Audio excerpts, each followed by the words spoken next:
I think it's tacky. I think it's chuggy. I think it's weird. I think it's like, what's the word? Circumcised? Wait. Yeah, that's not appropriate. I mean, be a homie hopper. Hello everybody and welcome back to Behind the Brilliance. I'm Ashtyn. And I'm Danielle. And today we are playing a fun game we like to call Overrated and Underrated. Okay, we're going to go through a whole bunch of topics and we're going to tell you guys whether we think it's overrated or underrated. If you guys agree or disagree with any of these things that we're about to say, leave us a comment below and yeah. Let's go. Shall we get into it? Sure. Okay. All right. Lash lift and tint.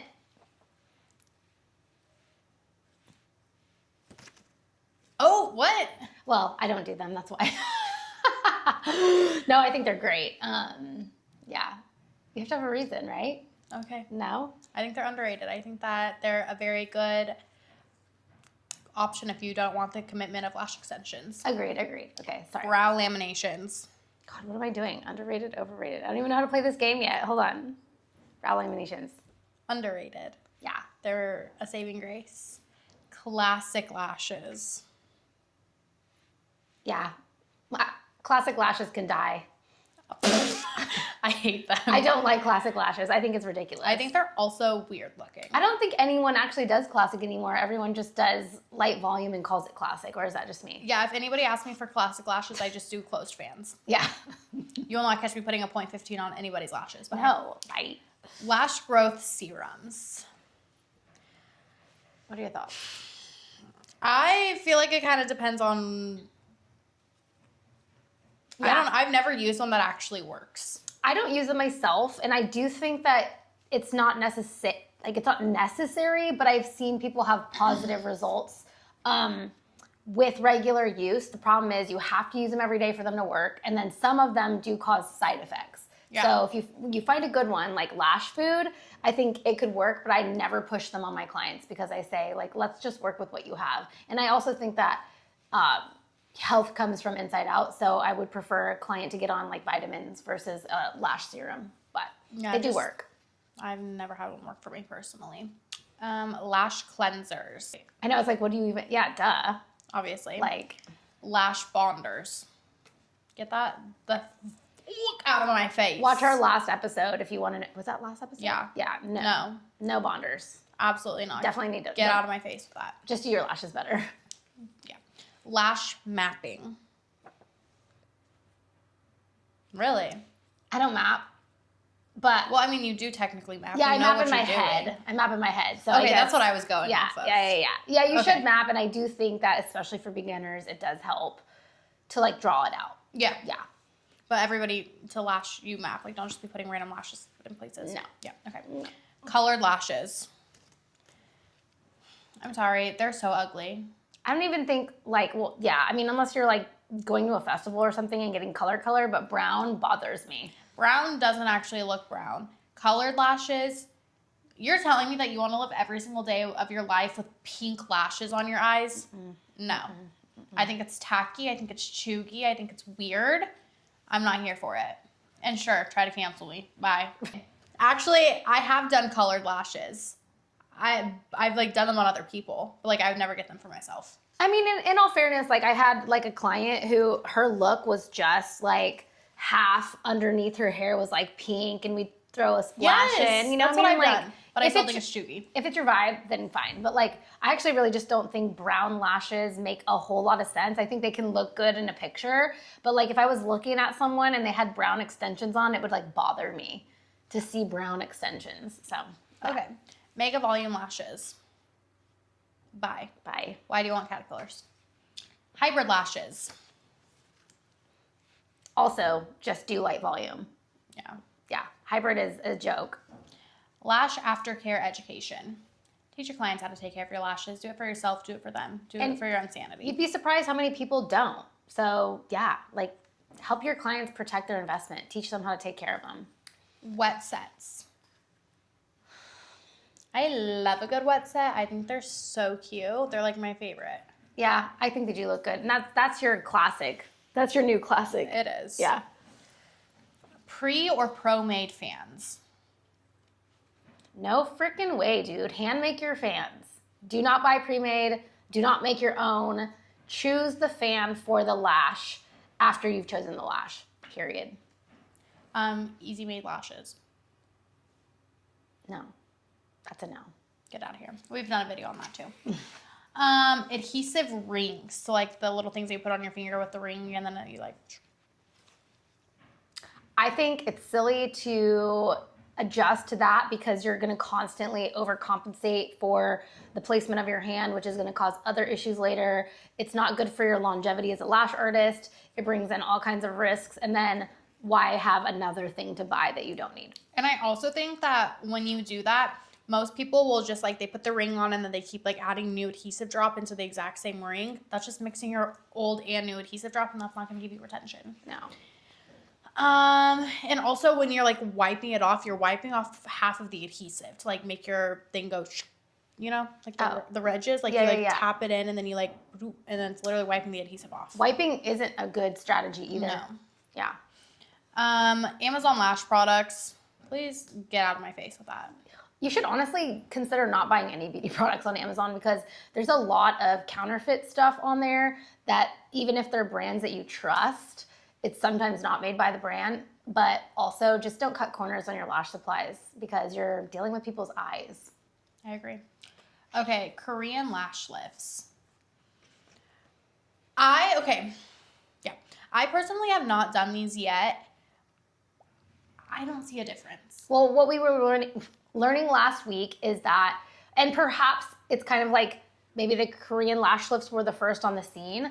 What I've learned is that they are gentle. So I guess it might be useful to have, if you're like doing lots of lash lifts, having a variety of options. However, people are having negative results when a person's lashes are too coarse, or it's like you don't want to give a lash lift and then not give the client the results they want.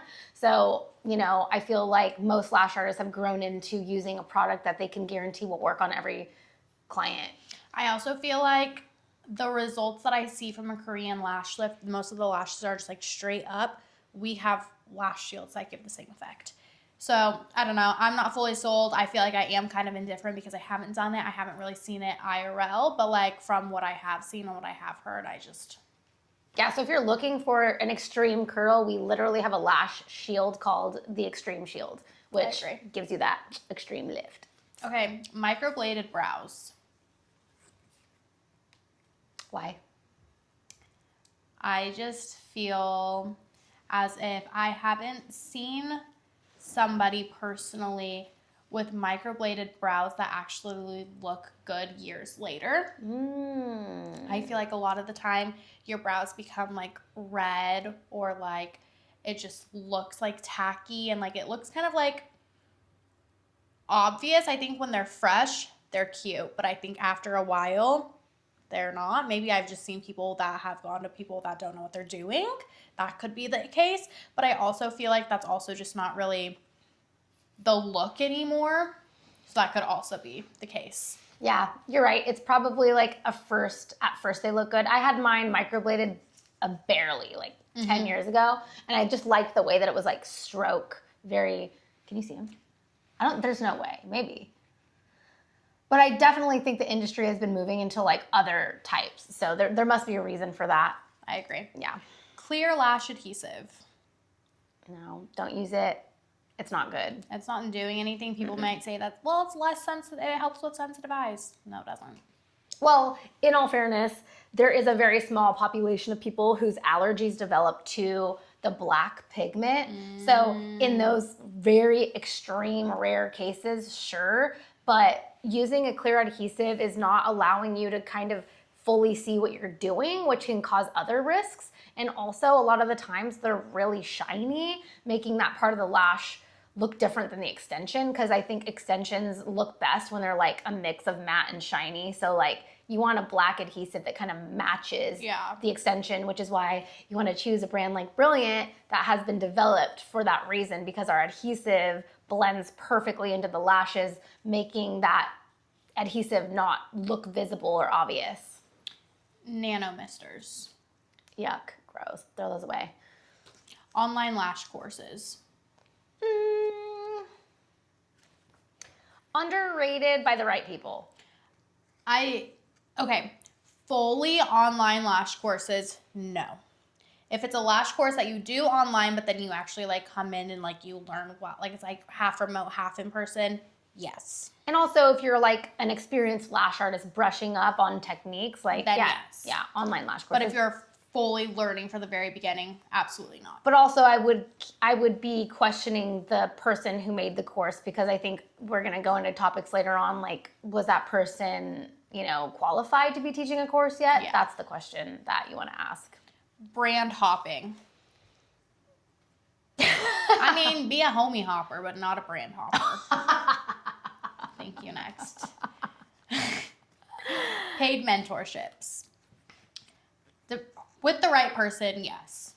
Well, and I think that like not many people seek out mentorship at all. And not that like, hey, if you're willing to help people for free, that's awesome too. But I think sometimes like seeking out a mentor and paying them makes it more of a serious opportunity. Like not only are you invested, but the person's invested in your success too. So being a mentor and investing in paid mentorships, I think, is underrated. Charging for models.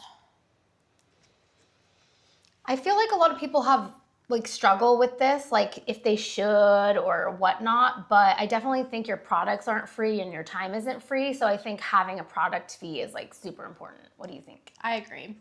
I do think like if you're in the, okay, I think this question is kind of like diverse. I think that if you are a beginner lash artist and you're just trying to get practice, I don't think you should charge those people. Because like they're like low-key kind of doing you a favor. Okay. The same way as if somebody who just learned lashes 2 days ago is like, hey, like, can I practice doing lashes on you? I don't want to pay you because you don't really know what you're doing. And my lashes are realistically probably not going to be great. They might be stuck together, like that type of vibe. But I do think that if it's like what I did, for example, like I just want more content, I want fresh faces, I think that that's fine to charge people. All right. Fair. Yeah. And having different prices for those things. So it's Yeah. like, you know, like if you are doing like an excellent set for social media purposes and you're going to give someone an amazing experience, and have an even higher model fee. Yeah. You know, because I know that we did that here where we were just like, you know, 150. Naming your lash sets. Okay, this really annoys me. Mascara sets, the Ashtyn set. Shut up and just call it what it is. Yeah. Yeah. I mean, you can really only texturize and, you know, reformat a cat eye or a natural eye or an open eye so many ways. I think it's better to just say that your sets are extremely customized for the person, not like giving people the Las Vegas set. You know? No, I agree, because also if somebody orders this Las Vegas set, and somebody's like, oh, I want my lashes to look exactly like that. They're going to come in thinking that their lashes can look exactly like that, but chances are it's not going to look just like that because you don't have the same anatomy as the other person. You didn't invent something cool and new. No, exactly. Like, can we please just like stop naming sets, because it doesn't make you cool. It doesn't make you originally. It's chuggy and nobody cares. Deep breath. $100 full sets. Hell no. Charge your worth, please. Yeah. This is your livelihood. Yeah, that's not appropriate. Charging extra for removals. I mean, what I think you should do is not charge if the person is getting a full set with you. But if they're coming in for a removal only, you should definitely charge. I think it's like, what's the word? Circumcised? Wait, no. Circumstantial. I think it's circumstantial. Yeah. Circumstantial, because it depends on the circumstances. Yeah, exactly. Well, no, but yeah, but what circumstances? Like, I think that if somebody's coming in for a full set, but or like a fill, but the lashes before those aren't yours, and you have to remove them to put them back on, I don't think that you should charge them extra for the removal. Charge them a full set, but not a removal. Yeah. But also, I do kind of feel like I can see both sides. If a client comes in, gets her lashes done, then 2 days later is like, hey, I want these off. And I can understand wanting to charge them for a removal, because you did just waste all of that product on their eyes, all of your time. So I can understand why you would want to charge for that. And you kind of should, but then also at the same time, like I can understand from the client standpoint of like, but I didn't like them. Why should I have to pay more to get it removed? Then in all fairness, that type of vibe. I feel like removals come into our salon from other locations. Yeah. So it's like if somebody else's work, but if someone's not happy with the lashes that you did, then I guess you should probably offer to remove them for free. But even deeper, find out if there is actually a happy medium in a way that you could create a better experience for the client. Because if they're uncomfortable or something, then you're not doing something right, or you need to check out your technique or something like that. So it's circumstantial. Circumcision. Not circumcised. No-show fees. Oh, wait. I don't think people charge these enough. Or don't stand. This is a really uncomfortable part of business that I feel like I get a lot of text messages about from like my mentoring students. And the best way to set yourself up for success is to make sure your cancellation policy is very clear at booking. Because when and if it happens, the client is extra super aware, and even more so collecting a credit card to secure your reservation. The client respects the reservation so much more if you're collecting a credit card, because you mean business. Like, you don't have time for clients to just no show or decide that they don't want their appointment within 24 hours. You need commitment. And if they don't want to commit, maybe they should find another artist. Agreed. Lash memberships. I think that they're dumb. I think it's confusing. I think there's a lot of gray area. I think that you're not getting what you deserve. I think that they're dumb. Yeah, I think this screams a little bit of desperation on the lash artist side. This is what like the cheap franchises do, is they like offer memberships to try to get clients committed and sucked in. The problem is not every month is going to equal the same amount of refreshes. Some months will have like an extra Friday or whatever, and then the lines get blurry. So I just say, if anything, if you want to make it easier for your clients, you can offer packages. I would say that's a better deal. Like, hey, you could pay for 2 or 4 or 10 at a time and just use them, but I don't like the monthly fee thing. I agree. Charging for consultations. That should be part of your service. Yeah. There should be no reason that you charge somebody for that. No. Clients washing their lashes daily. I can't believe that some people don't do this, but I know somebody in this room who just barely started doing that. So, like, believe it or not, some people don't do that. Believe it or not, I actually still don't wash them daily, but I love them. Well, good thing I wash mine like twice a day. It makes up for both it cancels out. Yeah, basically. You know, at least I post. Yeah, she has less work to do, but I have more work to do. Clients bringing in inspo pics. Okay. I think I like it as long as you make sure that your clients know that their lashes are not going to look exactly like that picture. So I think it's really important.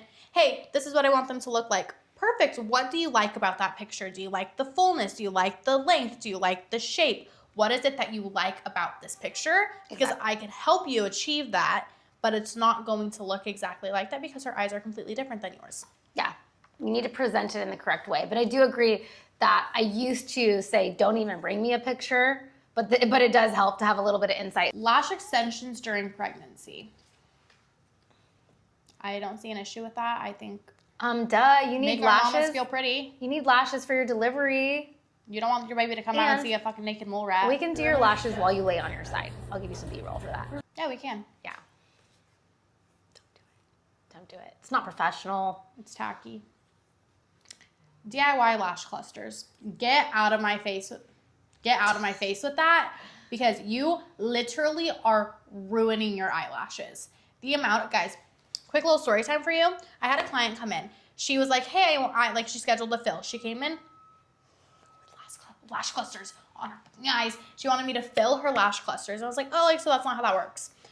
And I was like, you can take these off and I can do a full set. She took them off.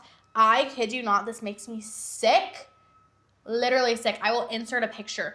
Ripped them off of her eye, and the lashes had 15 natural lashes attached to it. Her eyelashes had globs of glue. I'm not talking just a few little no. This entire section of her eye was stuck together with that glue, and I had to wash it 10 times. I had to go through with my tweezers and carefully pick the glue off. Stop doing it. It's not good. You cut corners and you literally cut lashes, and it's just not it's not healthy. Not to mention, it's just like you can have an overgrowth of lash mites from having it's just not okay. Strip lashes are better than cluster lashes. Yeah. DIY lash lifts. You want to go blind? Try a lash lift at home. What? It's so bad. Poor people out there. Guys, please. Your desperation is killing me. Clean beauty products. Check your ingredients, ladies. It matters. Social media marketing. What are you doing if you're not doing that? We are in 2026. The world revolves around social media. Subscription boxes. Like AMC. Get your adhesive shipped to you monthly. Thank us later. Yes. Raising your prices. Again, circumcision.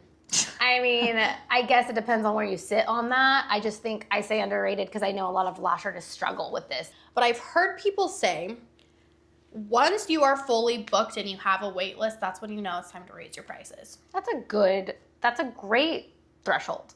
Yeah. Because once you're fully booked, you have no clients, people want in, raise your prices because you're gonna be letting in a higher demand of people.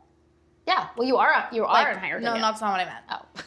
Higher value people? No. Yeah, I know. Higher quality people. Sorry. No, you guys know what I'm saying. Richer people.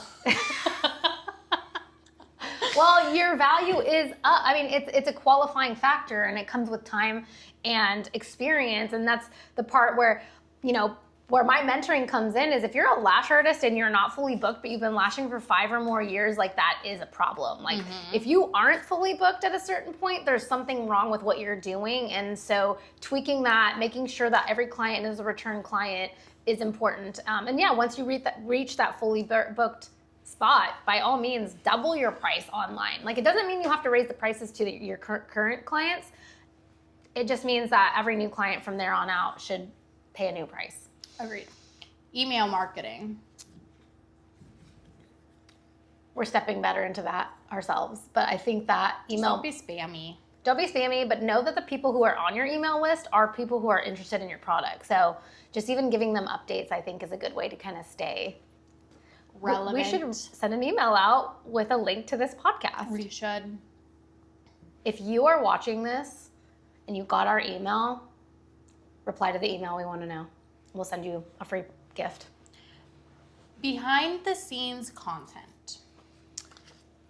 Let's see behind the scenes. I think that it honestly makes people feel more connected to you. It's showing your authenticity rather than just your face, your upfront face for the camera, if you know what I'm saying. Yeah. Branding photo shoot. I think a lot more people need to do this. I think they're so cute. They're so fun. It's important to have at least like a couple professional pictures of yourself. Agreed. Like for your profile. Oh my God. You know what really underrates?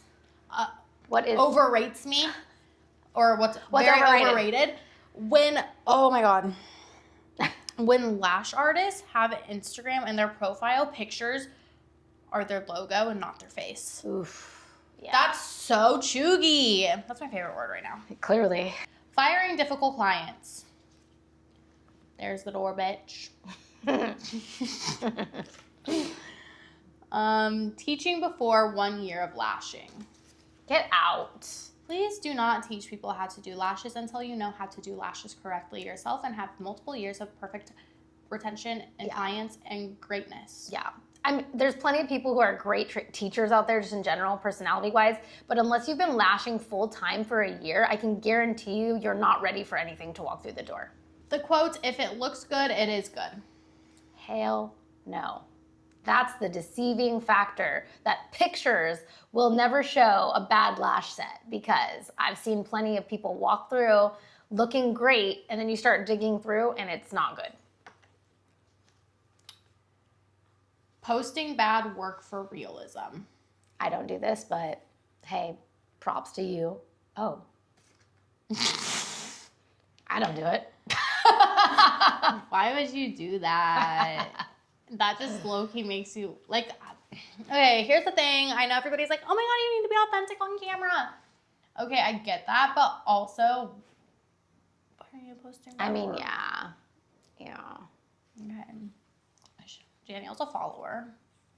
She cannot have her own opinion. Shut up. She said, I've had every single opinion of my own up until this point, okay? Shut up.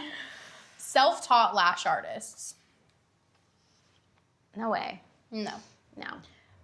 No. There's just too many factors. You can watch a video and you can learn the basics, but there are so many factors that you cannot see in a video. And that includes positioning, how you're sitting, how high you're sitting at your table, so many things. No, have somebody teach you in real life. Flaming adhesive for everything. Honey. It's you. 9 times out of 10, it is not the adhesive. Goodbye. Aesthetic over skill. Not really sure what that means, but like you're skill first. Practiced, you're more worried about your aesthetic over like your skill. Yeah. Teaching viral sets instead of fundamentals. I mean, you need to learn yeah. the basics first. Yeah. And a lot of people skip. It's kind of funny because this is super contradictory to what I say a lot, but I actually believe 100% you need to teach and learn classic lashes before you learn volume. Even if it's not really the ultimate thing that you provide. I think the fundamentals are so important that, yeah, I just think start from the beginning. I agree. Teaching speed before technique. Speed comes with technique. And speed comes last. Technique comes first. Once you master your technique, then that's when you become speedy. Yeah. Selling courses before selling results. Absolutely not. Yeah. Sell the results. Do great lashes for a while, and then you can sell a course. Pretty Instagram feed, but inconsistent work. I'm sorry, but your followers also notice. Yeah. Not answering client phone calls. Unless you're like busy. Yeah, but call them back. Yep. People don't like to get on the phone these days, but there are clients that want to talk. So call them back or leave on your answering machine that you don't answer phone calls, so only text. Like, don't ghost clients. Artists blaming clients. Actually, yeah, you're right. I had to think about that only because like, don't blame them like in a rude way, but a lot of the time, we've gone over this so many times. A lot of the time, if you know what you're doing and you are confident in your own work, then most issues are going to have to be from the client. And I'm not saying like they text you and they're like, oh, my lashes are falling out. And you're like, okay, well, that's your fault. No, not saying that at all. But it could be something that they are doing. So you are essentially blaming them. Yeah, you're not blaming them, but you should interview them. Yes. Have you changed anything with your skincare? Have you been crying a lot? Have you changed any of your supplements, medications, or things going on with your hormones? That's automatically where you go because, 9 times out of 10, probably 9.9 times out of 10, it's one of those things if you're confident in your skills. Burning eyes being normalized. What? That's so sad. I had a client recently that I acquired in Monterey, and she said, I've been getting my lashes done for years from many people, and this is the first time my eyes haven't burned. Why is that okay? Why are people burning people's eyes out there? And why are clients getting their lashes done by people who are burning their eyes? I'm just mind blown because I've been using Black Magic for 10 years, and eyes don't burn. All right, well, don't cancel us. I'm sorry if we were... Sorry, not sorry. I'm actually not sorry at all. Yell at us in the comments. We would love for you to just yell at us. All right. Well, I hope you guys enjoyed today's episode and had fun. And if you're not on our email list, join. And if you have any more like kind of like fun topics you want us to talk about, some like fun little games, anything that you want to see from us, please let us know. I think that's all we have for you guys today. We will see you next week. Thank you for being brilliant. Thank you for being here. Kisses. Love you. Bye.